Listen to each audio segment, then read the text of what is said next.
Assalamualaikum warahmatullahi wabarakatuh. Selamat pagi menjelang siang para boncoster, para nyangkuter, para korban dividen trap. Sekarang menjelang jam 10.45 lah ya. Tanggal 17 Mei 2024 menjelang Jumatan. Kita bakal belajar lagi nih. Gara-gara momentum bagi-bagi dividen di bulan Mei ini, kepaksa kita agak sedikit belajar banyak ya tentang yang namanya dividen trap. Nah, di bulan April Mei kemarin kita pernah ngincer yang namanya dividen dari matahari, dan memang risiko terbesar untuk para dividen hunter atau orang-orang yang baru beli saham-saham yang dividen jumbo setelah RUPS adalah harus mewaspadai adanya dividen trap, yaitu harga bakal turun setelah pengumuman, setelah ex-date-nya gitu ya.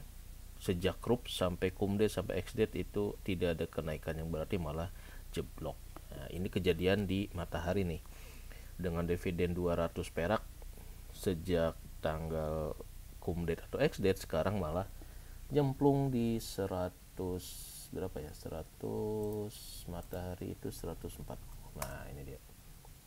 Nah LPPF di 140.475 ya. Jadi sejak satu bulan terakhir ini sudah mengalami penurunan yang lumayan ya. Payment date-nya kalau nggak salah di 29 ya, 29 sampai ke saat ini turun. Nah ini apakah bakal terjadi juga di PTBA? Nanti kita akan ekspor teman-teman ya. Nah kita lihat nih kasus di matahari pada saat RUPS itu di 1770 ya ketika RUPS, dan ketika cum-date ini masih stabil di 1700. Tapi ketika ex-date maka dia akan turun sebesar harga dividennya, idealnya seperti itu. Tetapi trennya sekarang untuk dividen jumbo, penurunan dari cum-date ke ex-date ini kayaknya longsornya ini lebih besar dibanding nilai dividennya sendiri. Matahari itu adalah dividennya 200 tapi turun nih dari cum-date ke ex-date 280 ya ini. Sekarang kemudian di payment date sempat naik lagi, tapi sekarang di bulan Mei nya ya udah makin turun. Di harganya sekarang berapa, 1475 tadi ya, 1475 1475 berarti kalau dari RUPS 14 atau dari cum-date lah ya, dari cum-date 1475 ini udah turun melebihi dari si dividen ya. Nah udah turun segini 300 perak, sementara dividennya cuma 200. Nah ini yang harus diwaspadai buat teman-teman yang juga lagi memantau atau ngincer si PTBA ya. PTBA juga bisa sama gitu ya, bisa kejadian seperti si matahari. Harga di sini nih, ini dari sejak RUPS-nya tanggal 8 saya perhatiin ini udah tidak ada kenaikan lagi nih, mentok ya harganya. Sekarang tanggal 14, 15 kemarin di berapa ya, mungkin nggak jauh dari sini ya. Sekarang tanggal 16 turun di 2910. Nah kemarin kalau nggak salah nih naik ya 2930 atau berapa lah.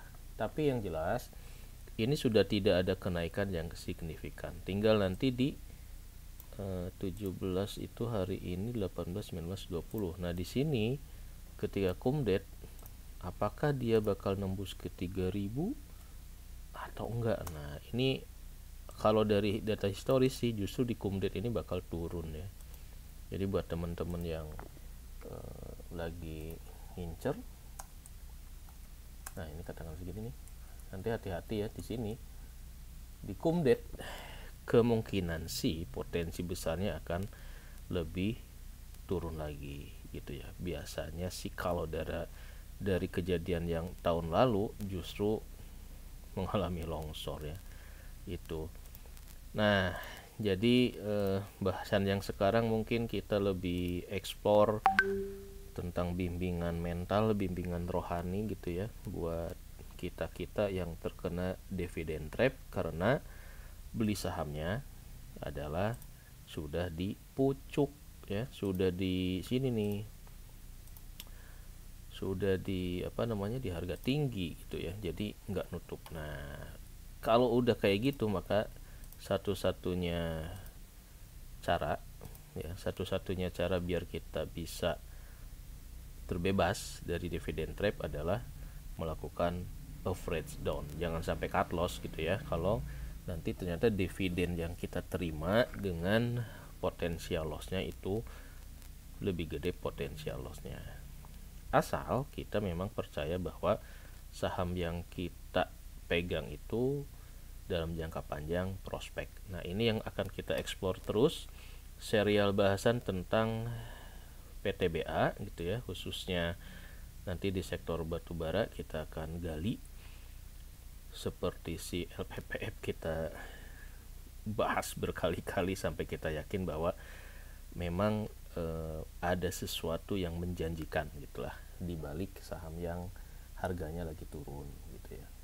Nah, kita akan fokus jika udah terkena gejala-gejala dividen trap, maka udah kita fokus ke sini nih, AVD ya, average down, agar target gajian dividennya naik ya. Jadi average down ini adalah kita nanti jika harganya jatuh melebihi dari nominal dividen, kita akan beli lagi, menambah portfolio kita agar nanti jumlah lembar sahamnya itu bertambah, sehingga tahun depan porsi dividen kita bakal lebih naik gitu ya. Kenapa? Karena kita akan fokus kepada dividen investing, bukan kepada trading gitu ya, biar lebih tenang dan kita lebih bisa fokus mengerjakan hal-hal lain. Kalau trading kan harus setiap hari gitu ya. Kalau dividen investing mungkin sebulan 2 bulan kita amati, nanti bulan ketiga kita udah ngerti nih, oh ini si saham ini tuh naik turunnya kapan, sentimen fear-nya itu apa aja. Nah, itu harus kita kenali katanya gitu ya. Jadi average down itu adalah memberi secara bertahap saat harga sedang turun. Nah, ini nih.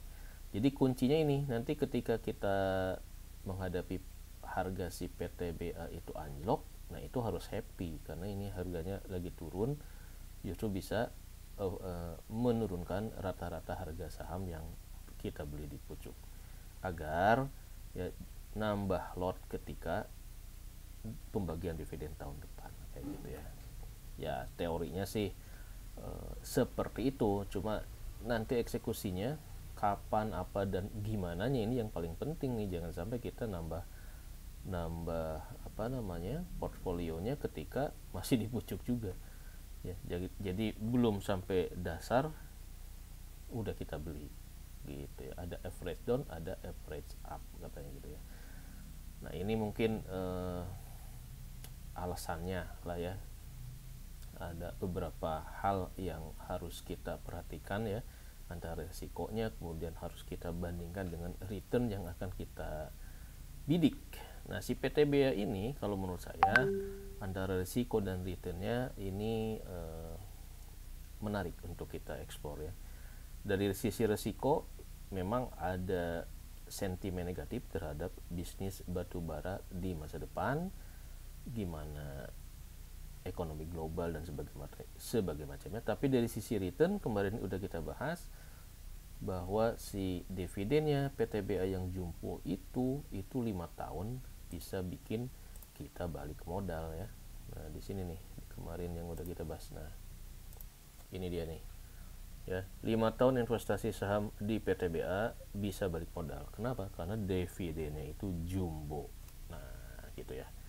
Jadi ini nih pembekalan mental buat saya pribadi untuk meletakkan fondasi nabung saham di PTBA ini. Nanti ke sistematika ya. Sistematika average down itu kira-kira gimana sih? Nah, gitu ya. Jadi kalau kita kompilasikan nih teman-teman ya, kemarin kita udah bahas tentang konsep nabung saham ya, nabung saham si PTBA. Kita target nih sebulan nabung satu lot selama 26 bulan ya. Konsepnya seperti ini. Ini adalah awalan kita nih, saya starting beli 4 lot setelah RUPS PTBA, jadi udah harganya memang dipucuk di harga average segini 2.800-an.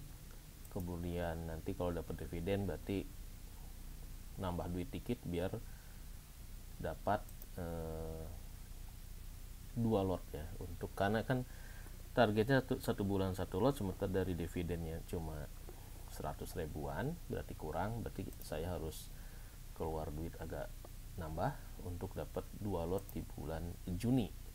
Selanjutnya nabung satu ya, sampai nanti tahun depan akan terkoleksi sebanyak sekitar 20 lah ya. Jadi tahun depan targetnya ini udah punya 20 lot. Dari 20 lot ini maka tahun depan kita akan dapat dividennya lebih gede. Nah, ini dia. Average down itu tujuannya biar dividen kita lebih gede dan biar ini dia, lot kita makin banyak dengan nominal tabungan tiap bulan yang sama 300.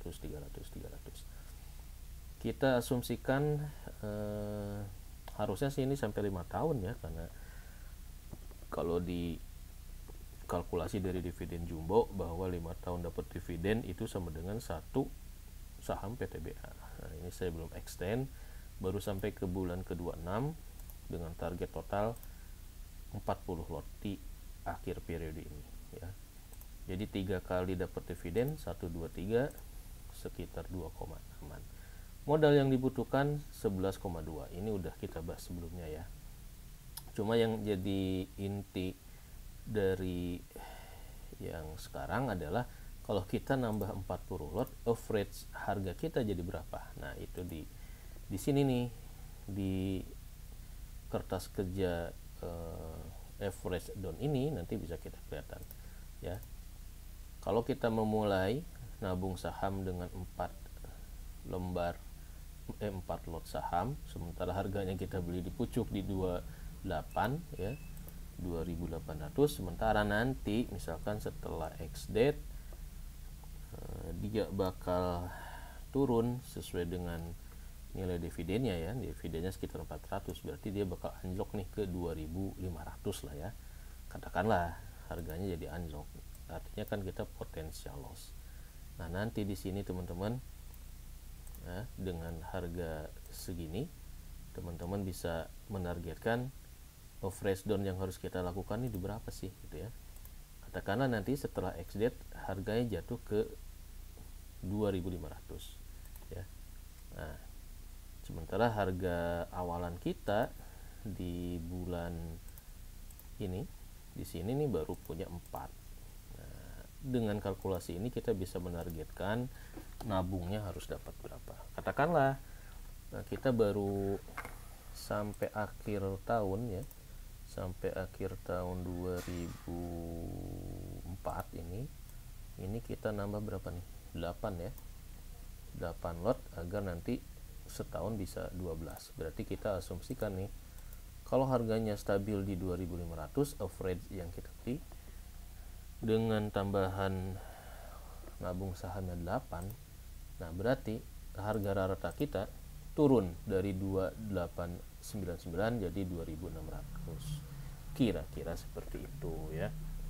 Nanti dengan average harga yang 2.600 saat payment date di tahun depan, kalau dia naik lagi ke harga yang seperti sekarang di 2.900, 3.000, berarti kan ini udah ada potensial profit gitu ya. Ini kalau 8 gitu. Nanti kalau misalkan nambah lagi dari sini sampai akhir sini nambah 24. Nah, dengan asumsi harganya segitu, Ini udah cakep nih.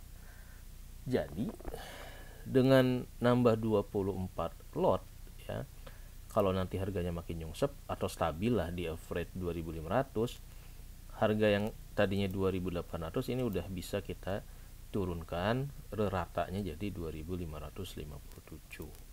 Apalagi kalau kita sampai punya tambahan 36 lot sehingga totalnya 40 ya. Karena di sini 36 ya. Nah, kita nambah awalnya 4 ditambah 36 jadi 40. Total sekarang kita punya 40. Totalnya jadi 2539. Ini format hitungan ini saya dapat dari channelnya ini teman-teman ya, Wahdi Wahab. Nah, ini saya belajar Freshdown ternyata seperti ini. Ini adalah format Excel yang dari channelnya Wahdi Wahab. Bisa teman-teman pelajari atau download ya, formatnya seperti itu. Nah, jadi dengan target di 26 bulan ke depan saya punya total 40 lot ini ya. Nah, nanti kita bisa asumsikan lagi nih teman-teman ya, dari sini. Nah, ini ke format average down saya nih ya. Jadi modalnya 4 sekarang, nanti project nabung sahamnya 1 lot seperti ini. Dengan ini harga asumsinya rata-rata harga akuisisi kita di 2500 untuk tahun 2024, tahun 2025 tambah dia 2 nambah kok 15 ini. Oh, ini sama dividen ya. Per bulan kita beli 12 tambah dividen yang kita reinvestingkan 3 gitu ya, jadi 15. Kemudian sampai akhir 2006 segini, total jadi 40. Nah, average down-nya udah jadi 2500. Tinggal nanti kita target aja nih, mau di sales di harga berapa nih. Katakanlah mudah-mudahan di 2 tahun yang akan datang, 2006 Juli ini ya, di ending target kita pasang target misalkan di 3000 ya. Nanti kita bakal ketahuan potensi dari potensial profitnya sekitar 1,7an gitu ya. Kira-kira konsep average down itu seperti itu. Harga nah, harga 2500 ini target. Oh, ini udah 40 ya. Ini kalau ini jadi 3000.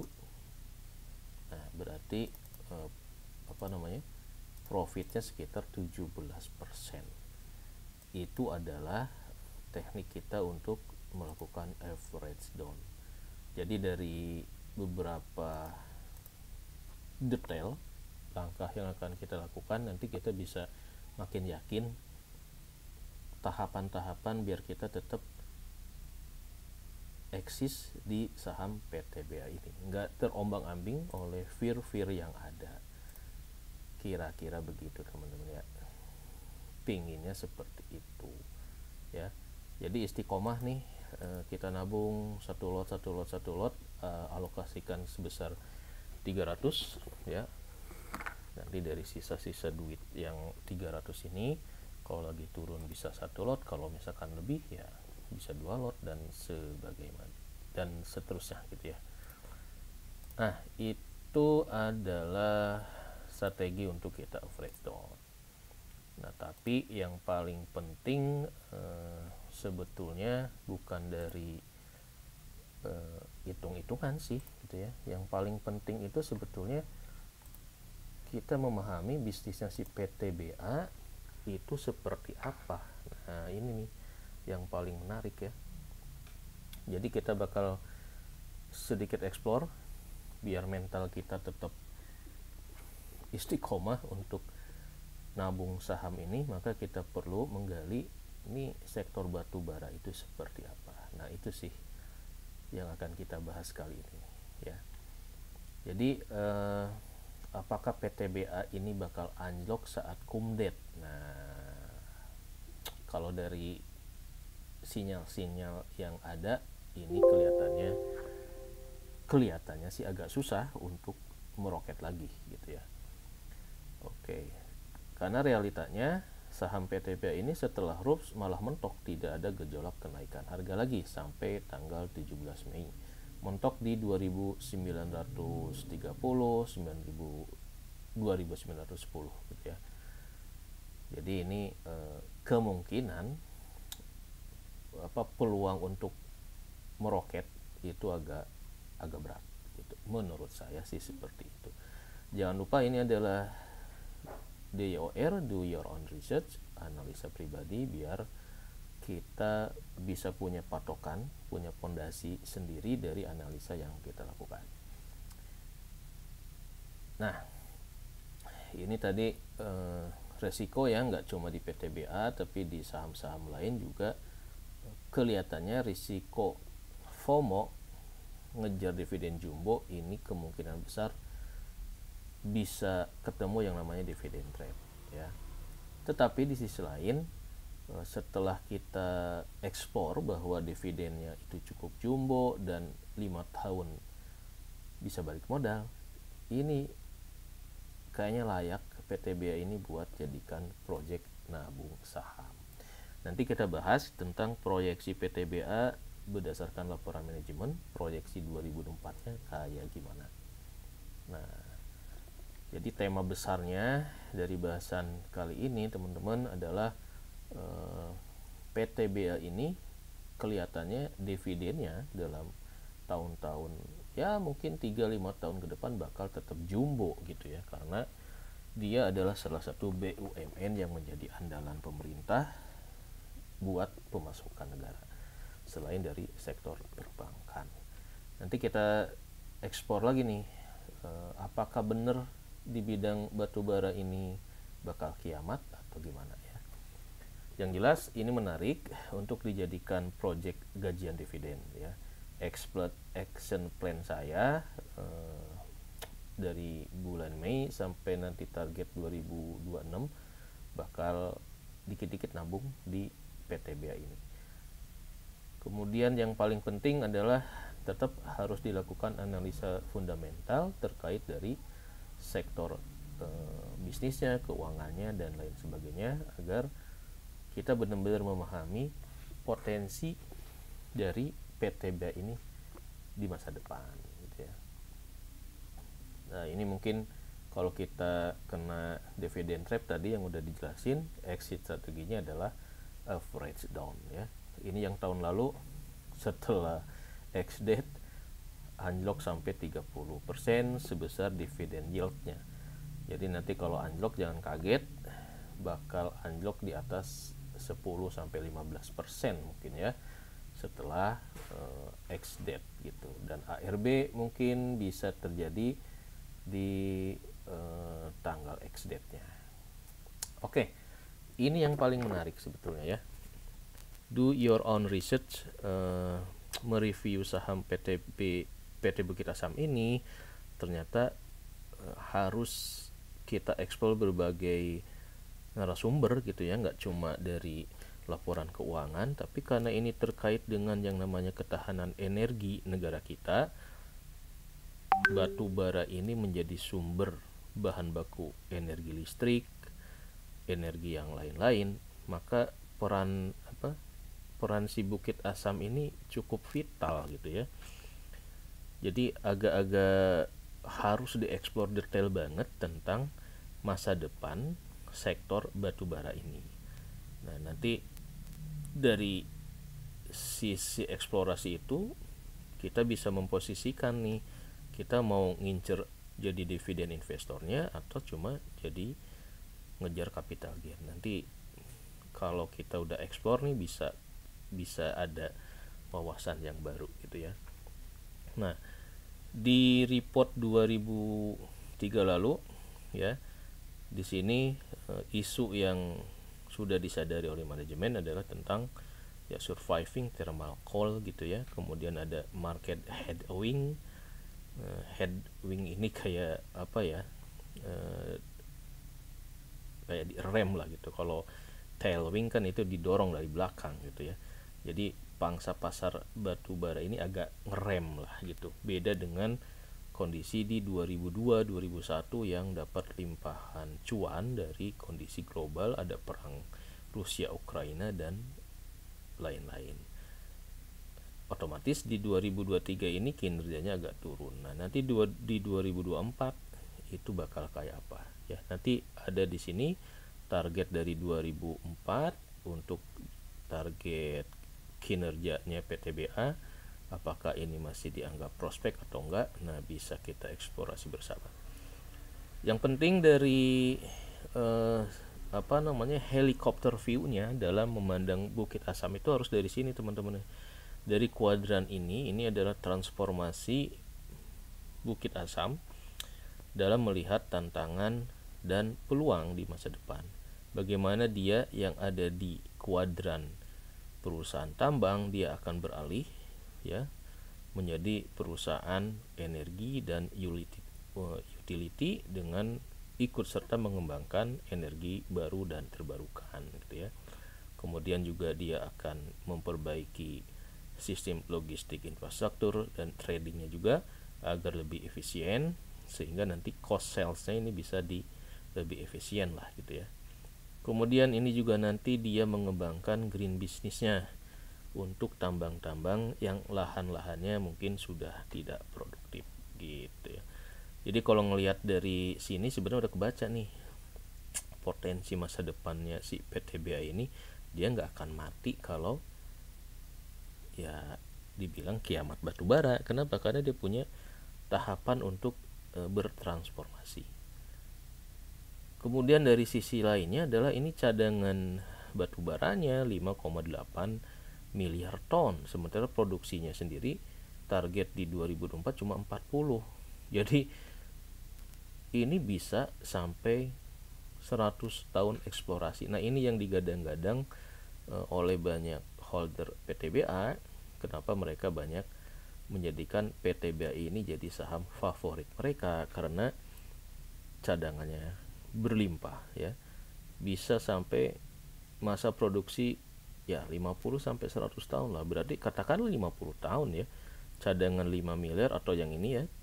Ini adalah sumber daya, ini cadangannya. Ini cadangan berarti yang udah siap, yang punya nilai ekonomis 2,9 miliar ton. Dibagi dengan kemampuan dia produksi cuma 41 juta. Ya, mungkin 50 tahun, katakanlah 50 tahun.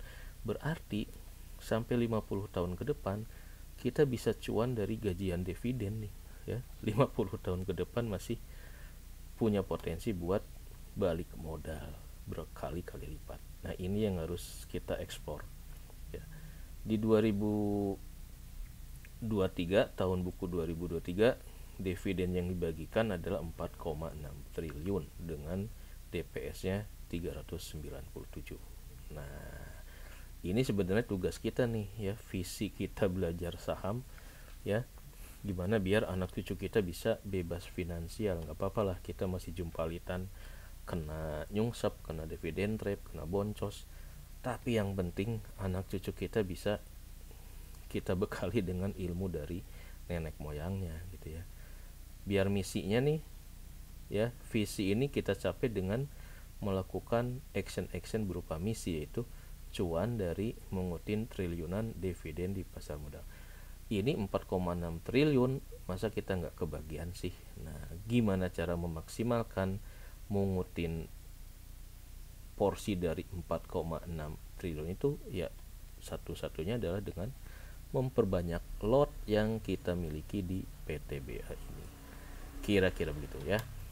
Jadi moral ceritanya kenapa kita harus ekspor PTBA adalah di sini nih, ada iming-iming ini nih, 5 tahun investasi saham di PTBA bisa balik modal. Kenapa? Karena dividen payout ratio-nya jumbo ya. Ini yang bikin ngiler. Oke, sebentar. Takut gak kerekam. Nah, ini historical ataupun pondasi atau alasan kuat kenapa kita harus eksplor PTBA dari sisi industri dan lebih dalam lagi ya gitu.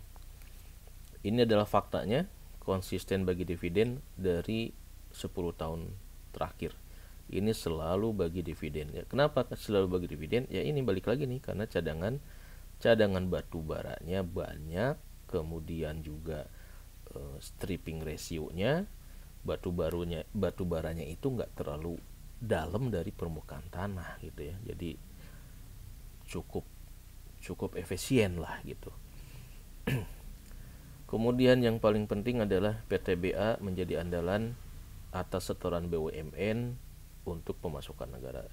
Tapi di sisi lain batu bara itu kan bahan baku energi yang paling murah, meskipun nanti ada isu emisi net zero emisi gitu ya dan lain-lain. Saya rasa faktanya kita masih susah untuk mengenyampingkan batu bara sebagai sumber energi yang paling murah. Oke, ini dividen yang bikin kita kena dividen trap karena FOMO. Akibat FOMO ngejar dividen jumbonya, nah kita jadi kenal dengan yang namanya dividen trap, dan kita jadi harus mengeksplor kira-kira nih proyeksi 2024 dan seterusnya earning per share-nya, laba per sahamnya bakal ada di level berapa. Untuk 2021-2022 ini memang agak anomali karena di sini adalah durian runtuh gitu ya, durian runtuh dari kondisi ekonomi dan perang gitu ya. Apakah di tahun-tahun ke depan bakal damai atau ada perang? Nah itu juga bakal mempengaruhi naik turunnya kinerja si sektor batubara ini gitu ya. Yang jelas dari sini kalau kita lihat ini sebelum Covid nih ya, 532 ini lebih tinggi dibanding proyeksi realisasi sebelum masa-masa Covid. Artinya nih tetap ada pertumbuhan dan ini tetap ada peluang gitu ya, yang harus kita gali gitu sih kalau menurut saya. Ini adalah ya sekedar biar mental kita agak sehat lah ya. Nah ini teman-teman nih, ini yang digadang-gadang yang selalu menjadi pemanis gitu ya buat orang-orang yang sangat memfavoritkan sektor batubara untuk jadi sumber cuannya, khususnya buat PTBA nih ya.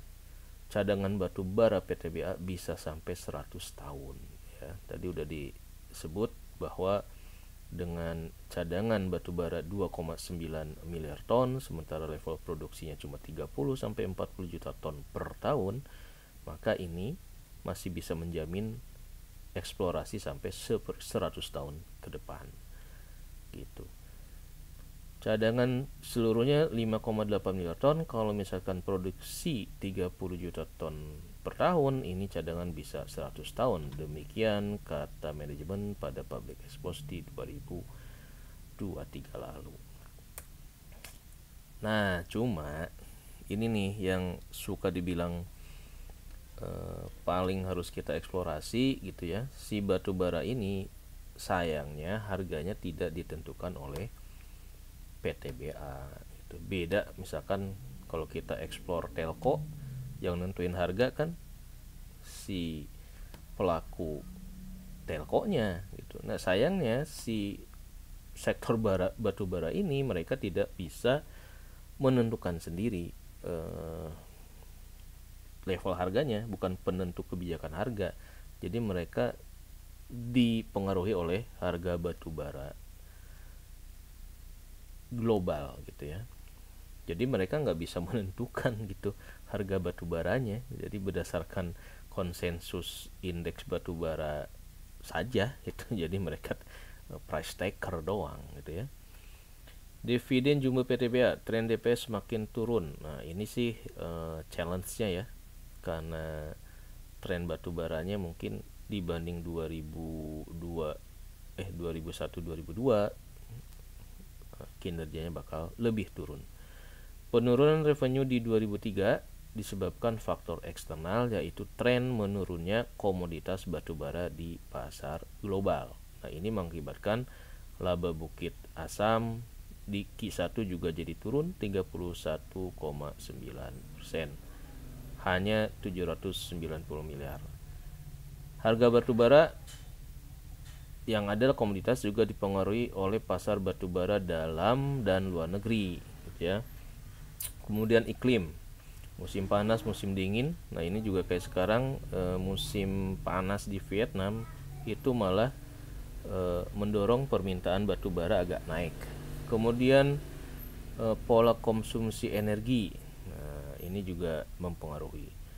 Volatilitas harga batubara dapat dilihat sebagai pola tertentu, sehingga pola atau tren harga batubara dapat dan mampu untuk didalami dan dipelajari. Nah ini sebenarnya kunciannya. Jadi kalau naik gimana, kalau turun gimana, kita bisa prediksi kinerja dari sektor batubara itu. Untuk saat ini di 2024 kelihatannya agak stabil di 130 sampai 140 dolar ya gitu. Jadi masih di atas 100 gitu. Meskipun nanti khusus untuk PTBA karena dia punya kewajiban jual di pasar domestik, maka harganya nggak bisa seperti perusahaan batubara lain yang mayoritas ekspor gitu ya. Jadi komposisi ekspor dan impor si PTBA ini juga bakal mempengaruhi pendapatan atau revenue-nya si PTBA ini. Makanya orang ada yang lebih favorit pegang Indika, Adaro ataupun ITMG dibanding dengan PTBA gitu ya. Dari perhitungan harga batubara dapat diketahui bahwa faktor utama yang mempengaruhi harga batubara adalah ini nilai kalorinya, kandungan air, kandungan abu, atau ini adalah ke kualitas batubara ya. Untuk PTBA sendiri ini kualitas batubaranya memang yang bukan yang grade tinggi gitu ya. Jadi yang harganya pun kualitas murah meriah gitu ya, yang kualitasnya kandungan airnya cukup tinggi katanya. Jadi kalau kandungan air tinggi, kalau dari PTBA dikirim misalkan 1 ton, ketika sampai di tempat pelanggan itu kan bisa nyusut karena kandungan airnya nguap gitu ya, kayak gitulah. Makanya harganya si PTBA ini dibanding perusahaan batu bata lain agak kurang oke. Ini tetap misi kita mengais duit recehan dari triliunan dividen yang tersedia di pasar modal. PTBA ini bagi dividen 4, triliun. Nah, kita visi dan misi kita adalah gimana kita bisa mengutin recehan dari 4,6 triliun ini. Oke. Ini tadi udah kita jadikan motivasi ya, 5 tahun dapat dividen gratis 1 saham. Nah, jadi memang kalau mau nabung saham harusnya horizonnya, periodenya ini jangka panjang gitu ya. Kita harus agak panjang biar nanti 5 tahun ke depan anak cucu kita nih udah bisa gajian gratis dari dividen ya. Memang buat ini lebih belajar investasi ini lebih kita arahkan biar anak cucu kita lebih mudeng lah gitu ya, biar nggak jumpalitan nyari rezeki kayak nenek moyangnya. Cadangan batubara PTBA di atas 50 tahun, artinya potensi dividen income pun bisa sampai 50 tahun. Nah ini kalau kita masih yakin 50 tahun ke depan masih hidup katakanlah kita udah 50 tahun ya, 10-20 tahun ke depan masih lah gitu ya kebagian kecipratan dari gajian dividennya PTBA. Nanti ke selanjutnya ya giliran anak cucu lah gitu ya, kita warisin saham PTBA nya buat mereka. Oke. Prospek investasi saham di PTBA maka ini nggak terlepas dari yang namanya roadmap pengembangan dan pemanfaatan batubara yang dikeluarkan oleh kantor Kementerian ISDM. Nanti di sini bakal ada irisannya dengan tema batubara dan ketahanan energi nasional gitu ya. Gimana krisis energi nasional ini batubara menjadi salah satu penopangnya ya.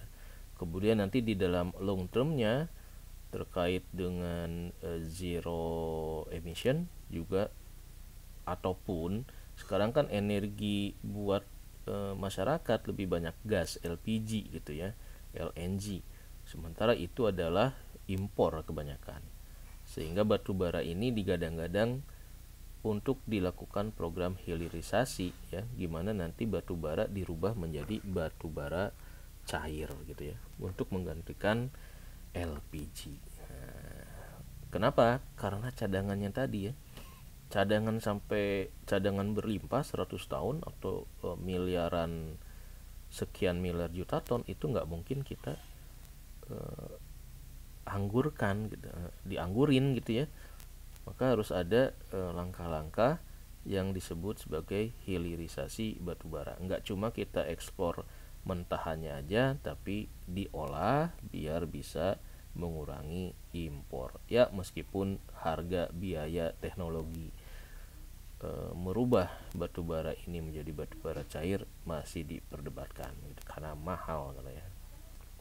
Oke, ini ujung visi misi kita ya, biar bisa gajian dividen dengan asumsi dividen yieldnya jumbo. Tahapannya ya masih seperti ini nih, menganalisa fundamental masih di sini. Nanti ada isu-isu yang harus dieksplorasi terkait PTBA ya, termasuk transformasi bisnisnya dari perusahaan tambang berubah jadi perusahaan energi, perusahaan yang mulai terjun di energi baru dan terbarukan. Kemudian nanti ada isu emisi karbon gitu ya, green energy. Juga ada isu ini nih, BLU dan MIP, ini terkait dari royalti kalau nggak salah ya, konsep royaltinya kayak gimana. Kemudian dari sisi efisiensi, yaitu cash cost dari PTBA ini apakah bisa lebih efisien atau cenderung naik. Karena dari sisi revenue di Q1 itu agak turun tapi biaya naik ya gitu. Kemudian evaluasi portofolio, harga sahamnya juga turun terus ya. Ini turun terus dibandingkan dengan masa di 2001-2022 yang dapat durian runtuh ya. Nah, ini average down mau nggak mau ketika kita terjebak dari dividen trap. Kemudian gimana caranya buat nabung saham sampai nanti apakah gajian dividennya, dividen yieldnya bisa di atas 10%. Nah ini yang harus kita ekspor ya. Selama dividen yieldnya PTBA ini di atas 10%, ini menurut saya bakal jadi saham yang sangat diincer orang gitu ya. Cuma ngincernya kapan, timingnya kapan, itu yang paling penting. Ya, balik lagi ini disclaimer, ini adalah proses sharing pembelajaran gimana biar kita berinvestasi saham bukan pakai tebak-tebakan ya, bukan judi. Kalau investasi saham itu bukan judi kalau kita pakai eksplorasi ya. Bisa mirip judi kalau bandar sahamnya yang cuan mulu gitu ya. Jadi harus do your own research ya. Entah itu banyak-banyak lihat sharingan orang di YouTube atau kita melakukan eksplorasi sendiri ya, biar tidak jatuh kepada ini nih spekulasi ya. Ini udah tadi ya nasib saham batubara di masa depan. Ujung-ujungnya ke sini nih, kata kuncinya adalah batubara itu masuk atau menjadi bagian dari ketahanan energi nasional, sehingga endgame-nya adalah batubara ini akan dijadikan atau dimasukkan sebagai target dari pemerintah, program hilirisasi batubara. Nah ini yang penting, potensi batubara ya. Dia sebagai sumber energi, kelebihannya gitu ya, sumber energi yang murah, paling penting untuk pembangkitan listrik atau sebagai bahan pokok untuk industri ya, entah baja, semen atau industri yang lainnya. Tetapi ada minusnya, polusinya tinggi. Nah, ini sih sebetulnya yang menjadi challenge kenapa kesepakatan global, ada kesepakatan untuk mengurangi polusi efek rumah tangga ini dari pemanfaatan batu bara ini, sehingga ke depan teknologi pemanfaatan batu baranya diarahkan untuk yang lebih ramah lingkungan gitu ya. Batu bara memiliki karakter negatif, yaitu disebut sebagai sumber energi yang paling banyak menimbulkan polusi akibat tingginya kandungan karbon. Nah, nanti si PTBA juga kalau yang paling bagus tuh Indika ya. Indika itu saya lihat dia udah mau ke carbon trading, yaitu dengan bisnis green energinya. Nanam pohon, nanti oksigennya dia jual masuk ke carbon trading. Nah, batu bara si PTBA pun itu punya potensi untuk masuk ke trading karbon seperti itu. Jumlah energi penting lain seperti gas alam memiliki tingkat polusi yang lebih sedikit, namun lebih rentan terhadap fluktuasi harga di pasar dunia. Nah, ini oke lah. Makin banyak industri dunia yang mulai mengalihkan fokus energi mereka ke batu bara. Nah, jadi gas alam karena pasokannya agak-agak naik turun ya, nggak berlimpah mungkin ya, atau gimana, cuma makin banyak industri dunia yang mulai mengalihkan fokus energi mereka ke batu bara. Ini agak kontradiktif ya, katanya polusi tinggi tapi makin banyak yang pesan batu bara. Nah, ini teman-teman yang harus kita explore sebetulnya, peran vital batu bara itu kayak apa sih ya. Ini ada di RUKN, Rencana Umum Ketenaga Listrikan Nasional. Jadi ini adalah target dari pemerintah ya, untuk sedikit demi sedikit melepaskan diri dari ketergantungan batu bara sebagai sumber energi untuk ketenaga listrikan. Jadi untuk 2025 ini mungkin targetnya masih di level 30% atau berapa ya, pemanfaatan batu bara untuk pembangkit listrik ya. Tapi nanti ke depan kalau nggak salah persentasenya itu makin berubah. Nah, ini nih. Pemerintah menargetkan porsi energi baru dan energi terbarukan meningkat paling sedikit menjadi 23% di 2005. Tapi ini juga belum tentu tercapai gitu ya. Karena ya gitu, lebih mahal gitu. Nah, ini dia. PTBA dengan ketahanan energi nasional ya. Kita lihat nanti sebagai anak perusahaan BUMN, Bukit Asam juga mulai berperan dengan membuat pembangkit listrik tenaga surya gitu ya. Jadi dia mulai menjajaki yang di sebelumnya di sini nih, dia ada migrasi ataupun mulai sini ya, ada sisi menjadi perusahaan energi dan utilitas gitu ya, dengan mulai bekerja sama ke sektor energi baru dan terbarukan. Jadi nggak cuma nambang batu bara aja sebetulnya sih ya. Pasokan batu bara Bukit Asam mayoritas ditujukan kepada pasar domestik, khususnya kepada pembangkit listrik guna memenuhi kebutuhan energi nasional. Nah, nanti dari sini bisa kelihatan pelanggan terbesar dari Bukit Asam salah satunya adalah PLN Group ya, karena itu buat pembangkitan energi listrik, buat PLTU-nya gitu ya. Ini tadi udah kita sebut cadangannya sampai 2,9 miliar ton dari beberapa lokasi tambang ada di Sumatera dan Kalimantan gitu ya. Ini apa nih? Nah, ini yang jadi masalah sebetulnya, yang disebut sebagai kiamat batubara adalah karena global isu bahwa kita harus beralih dari penggunaan batubara secara konvensional ke penggunaan teknologi batubara yang bersih. Makanya nanti ada program hilirisasi batubara untuk merubah batubara konvensional ke batubara cair ya, agar bisa dimasukin ke tabung kayak tabung gas dan bisa buat masak emak-emak gitu ya. Nah, roadmap pengembangan dan pemanfaatan batubara sendiri ini dicanangkan dari 2001 sampai 2045 nih program hilirisasinya ya.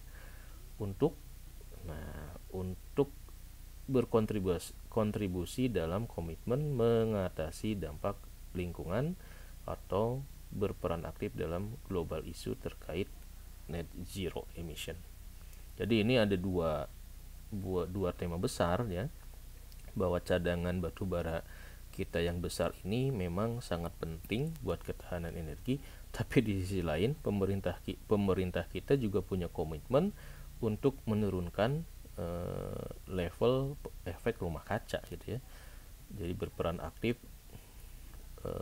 dalam mengurangi dampak lingkungan dari polusi si batu bara ini.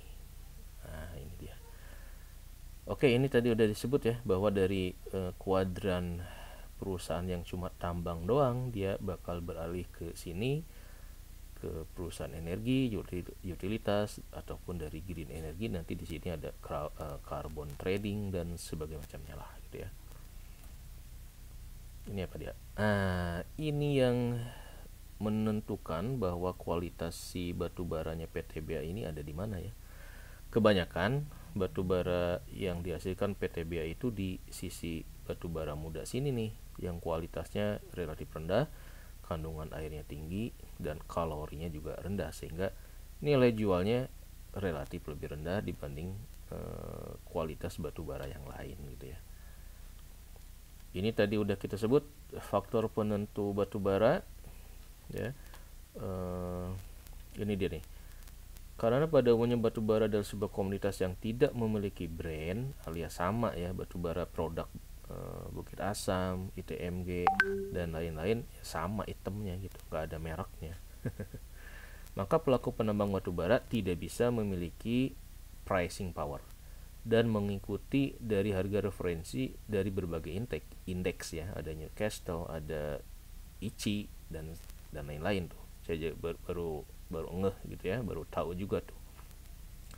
Dalam hal ini mungkin kita lebih mengenalnya dengan istilah price taker. Jadi pasrah aja gimana nih indeks dunia terhadap batu bara itu, maka si Bukit Asam dan pelaku tambang lainnya akan ngikutin gitu ya, nggak bisa mempengaruhi harga indeks ini. Harga batu bara sangat sensitif dengan perubahan tingkat produksi pertambangan batu bara, permintaan dan konsumsi batu bara dari industri kelistrikan, industri semen, baja, dan lain-lain yang menggunakan batu bara sebagai bahan baku utama. Itu dia ya. Jadi sektor batu bara ini sangat seasonal sekali gitu. Kadang naik, kadang turun, tergantung dari kondisi global dan kondisi domestik juga lah ya gitu. Tidak seperti komoditas lainnya, batu bara tidak memiliki standar harga yang tunggal. Harga batu bara dipatok berbeda-beda dengan menggunakan beberapa referensi harga spot yang tersedia di berbagai indeks. Ada Newcastle Export, ada Global Coal Index, kalau di domestik ada Indonesia Coal Index dan lain-lain. Atau dari pemerintah ada harga batu bara acuan. Nah, ini nih yang jadi patokan buat para holder batu bara biasanya. Kalau tren dari Newcastle Export Indexnya turun, nah biasanya mereka lepas ya, tapi kalau lagi naik, mereka senang gitu ya. Jadi di sini faktor penentu harga batu bara harus juga ngelihat dari indeks-indeks referensi harga di beberapa pasar batu bara ya. Ini dia yang jadi target di 2050 tentang ketahanan energi ya. Ada tantangan global bahwa adanya perubahan lingkungan strategis global, terutama komitmen Indonesia dalam Paris Agreement terhadap perubahan iklim, di mana Indonesia juga berkomitmen untuk menurunkan penggunaan batu bara secara konvensional. Secara domestik, perubahan lingkungan strategis, ada tantangan global meningkatkan kebutuhan energi dan keterbatasan kapasitas pasokan energi. Ini apa ya? Nah, ini yang paling pentingnya di sini nih, LPG masih impor, ekspor batu bara tertekan, kemudian belum terintegrasinya infrastruktur gas dan listrik ya. Oh, ini mah terkait ini ya, ketahanan energi. Makanya kenapa LPG, gas melon dan sebagainya macamnya itu naik terus gitu ya, karena memang LPG-nya juga masih impor. Industri batubara diyakini masih memiliki prospek cerah untuk beberapa tahun ke depan, meskipun di tengah tren transisi energi dan komitmen iklim untuk menurunkan emisi karbon yang menjadi tantangan terberat. Nah, inilah ya tahapan-tahapan yang terkait gimana batubara ini menghadapi ini nih, zero emission ya. Ini kebijakan utama ketersediaan energi ini adalah roadmapnya si kantor Kementerian ISDM, gimana memplot atau memetakan sumber-sumber energi yang ada di negara kita dengan isu-isu global gitu ya. Nah, jadi nanti di sini sebetulnya tantangan masa depan batu bara dalam menghadapi transisi clean energi. Itulah kenapa ada yang namanya program hilirisasi batubara. Kita harus beralih dari penggunaan batubara secara konvensional ke penggunaan batubara yang bersih. Nah, artinya nanti di pembangkit batubara katanya kan PLTU itu nanti akan ditutup, tidak ada pembangunan PLTU yang baru, itu juga kan ngaruh kepada daya serap pasokan batubara. Nanti bauran energi ya dengan isu zero emission juga ini juga akan sangat mempengaruhi. Sebagai sumber energi, batubara diproyeksikan masih memainkan peranan penting hingga 30 tahun ke depan. Pada kebijakan energi nasional, batubara akan mengambil porsi 25% dari bauran energi nasional. Ya lumayan lah ya. Ada 30 tahun ke depan pangsa pasar batubara masih bisa diserap. Lumayan nih 30 tahun ke depan sampai kita kakek-kakek. Ini adalah bauran energi targetnya ya teman-teman, di 2020 segini batubara di 38%, minyak bumi 31%, di 2025 diturunkan batubara menjadi 30%, EBT-nya 23%, gas 22%, minyak bumi 25%. Nah, memang yang disasar EBT. Makanya tadi kenapa si Bukit Asam juga mulai terjun ke energi baru dan terbarukan dengan mulai berkolaborasi untuk membangun beberapa unit PLTS baik di area tambangnya ataupun di kerjasama kalau nggak salah dengan Jasa Marga ya di Bali membangun PLTS. Ini apa? Ini mah sama ya. Oh ini dia, ini yang paling penting sebetulnya. Di proses hilirisasi batubara, transisi energi menuju netral karbon, maka pemerintah punya program yang namanya gasifikasi batubara menjadi DME, yaitu dimethyl ester. Proyek gasifikasi batubara ini atau menjadi DME sudah tidak pada tahapan pilot project ya. Jadi Presiden Jokowi telah meresmikan groundbreaking project hilirisasi batubara menjadi DME di Tanjung Enim atau Enim pada Januari 2023. Jadi ini udah dimulai gitu ya, meskipun ini banyak ditentang orang, tetapi ya ini salah satu roadmap bagaimana transisi energi ya menuju karbon netral ini. Nah ini sebetulnya tahapan-tahapan yang harus kita eksplor ya, biar kita bisa yakin bahwa si PTBA ini masih punya nafas lah ya dalam menghadapi tantangan netral karbon ini. Apakah dia masih bisa eksis atau enggak? Ternyata ini nih kesini nih, dia bakal dirubah menjadi DME dengan namanya Project Gasifikasi Batubara gitu ya. Jadi bakal masih bisa dimanfaatin gitu ternyata si batubara ini, tetapi penggunaannya menjadi lebih bersih. Ini tadi udah kita sebut bauran energi untuk 2050, mulai 2005 sudah 30%, nanti di 2050 nih berapa persen ini ya, nggak kelihatan ya. Batubara yang mana nih? Batubara yang ini teman-teman, masih 25%, masih gede. Sampai 2050 masih 25%. Target batubara digunakan sebagai sumber energi. ini adalah bisnis proses dari mulai penambangan. Jadi si PTBA itu sebetulnya model bisnisnya seperti ini ya. Dia nambang, penambangan ada penambangan dan penjualan via pelabuhan, ditambang di sini, kemudian dikirim lewat bisa lewat kereta atau truk ke pelabuhan, diangkut ke kapal, ke tongkang atau kapal yang lebih gede, ke vesselnya ya. Kemudian ada juga penambangan dan penjualan di mulut tambang untuk kepentingan PLTU. Nah ini yang lebih efisien lagi karena membangun PLTU di dekat mulut tambangnya, jadi nggak perlu ada transportasi memindahkan si batu baranya ke titik lain.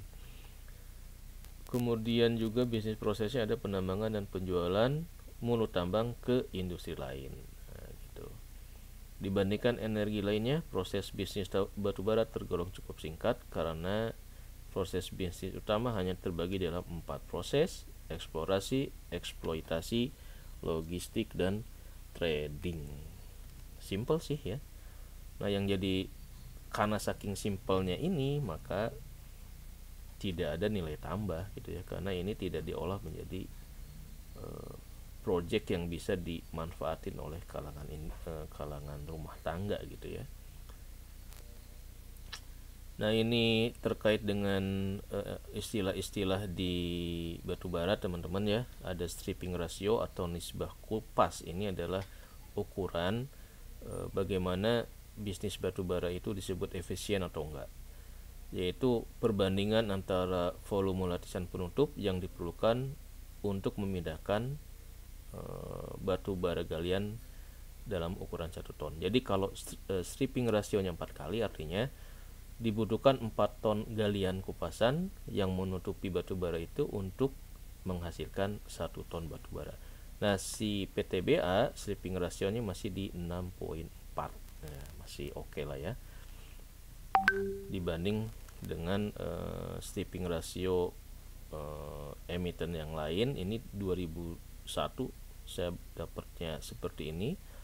Nah ITMG ini stripping rasionya paling gede nih, jadi dia harus ngeduk sampai 10 ton untuk menghasilkan 1 ton batu bara.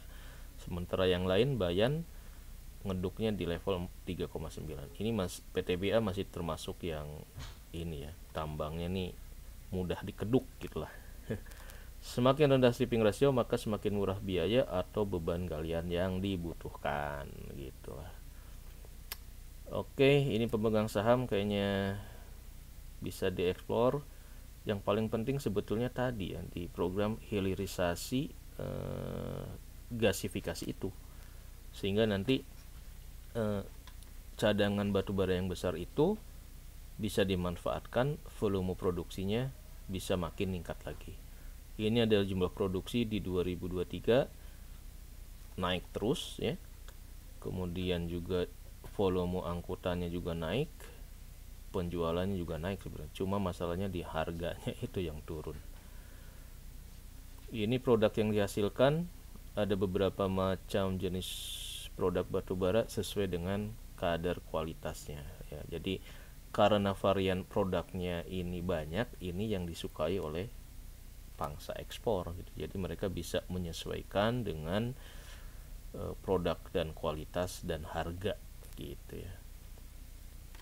Tadi udah disebut dari beberapa lokasi unit, ada Tanjung Enim, Ombilin, Peranap, Bukit Kendi. Cadangan sumber dayanya 5,8, cadangan batubara 29. Sumber daya itu adalah sumber daya tambang yang tergandung dalam bumi, sedangkan cadangan ini yang sudah siap dieksplorasi ya. Jadi 2,9 ini termasuk di angka 5,8 ya. Cadangan atau reserve adalah bagian dari sumber daya yang dimungkinkan untuk ditambang. Ini nih sampai sini aja teman-teman ya.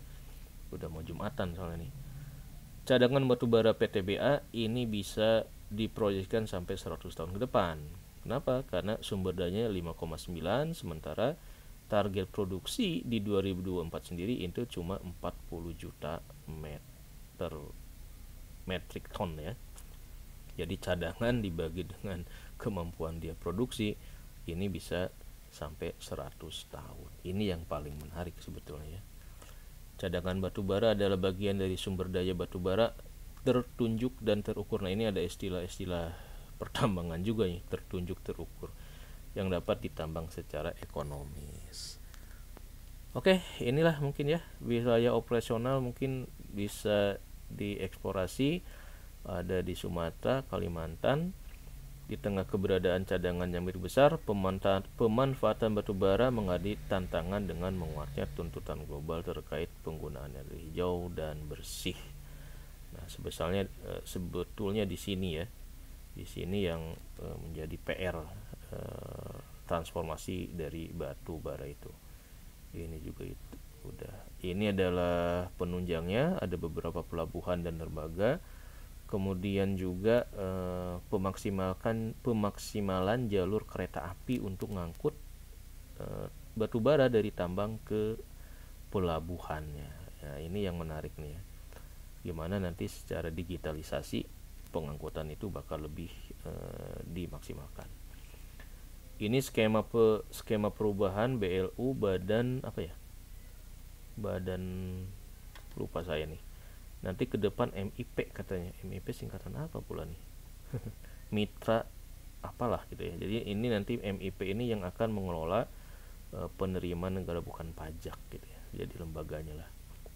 Kenapa? Karena si perusahaan batubara ini punya ini nih kewajiban domestic market obligation. Jadi dia harus menjual sekian persen dari produksi untuk pasar lokal, nggak boleh diekspor semuanya.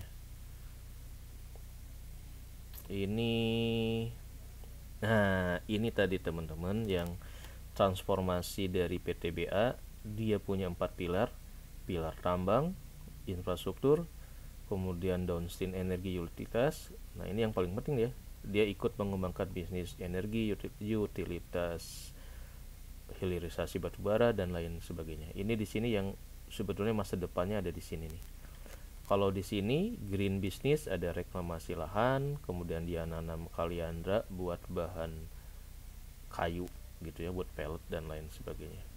Kalau yang konvensional ada di bisnis pilar tambang. Nah, ini kira-kira key success indicator, cash cost, stripping ratio, railway volume, average dan lain-lain ya. Oke, itu dulu. Ternyata udah Jumatan nih, sampai telat. Kita sambung ke depan ya.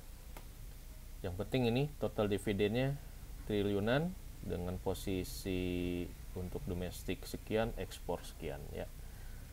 Demikian teman-teman, mohon maaf kepotong Jumatan. Wassalamualaikum warahmatullahi wabarakatuh.